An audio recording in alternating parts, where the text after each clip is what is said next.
Alam nyo ba mga paps, may mga eksenang hindi mo makakalimutan. Yung tipong ramdam mo hanggang buto ang emosyon. Sa isang special na gabi sa Don Marcelino Davao Occidental, isang simpleng hiling ang nagbigay ng napakalaking moment.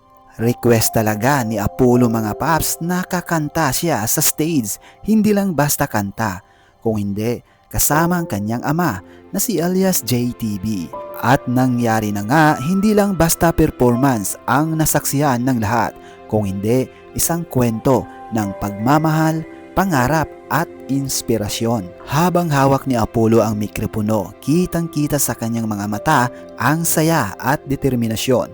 Walang kaba, walang alinlangan, kung hindi isang batang puno ng pasyon.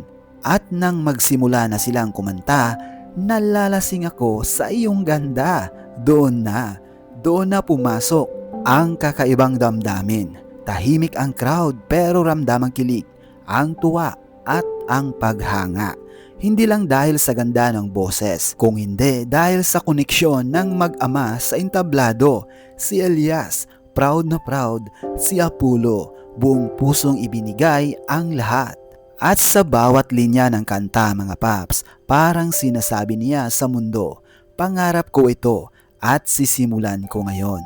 Hindi nakakapagtataka mga paps kung bakit maraming natuwa, dahil hindi lang ito simpleng performance. Ito ay simula ng isang bagong bituin, isang susunod na hahataw, isang susunod na magpapasaya sa marami. Ang magiging next uhahay mga paps. Kung ganito pa lang ang ipinakita ni Apollo ngayon, paano pa kaya sa mga sumusunod na taon mga paps?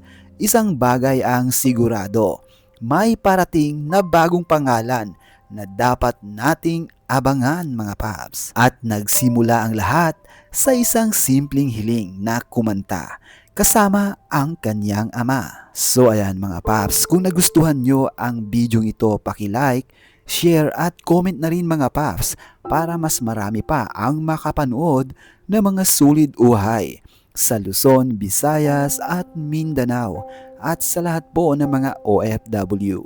O siya mga paps, kung nagtataka man yung iba na hindi ako gaano makapag-upload, talagang medyo busy lang ngayon ako mga paps. Pero lagi nating tandaan, sulit uhay ito forever. At syempre, shoutout sa lahat ng mga sulit uhay. Alam nyo na yan kung sino kayo. Sa mga kapwa ko, mga defender ng mga sulit uhay, ayan. At sa mga OFW, ayan.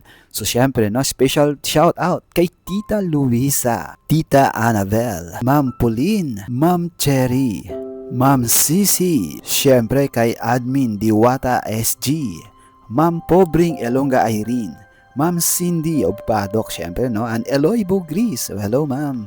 And of course, si Patawaka, yan, Ma'am LB Johnson. And Tita Carmen Sundin, hello po tita, ayan. At sa lahat po ng mga sulit uway, kung hindi man kayo na ma-mention, ay pasensya na po.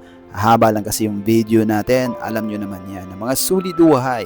Shout out po sa inyong lahat.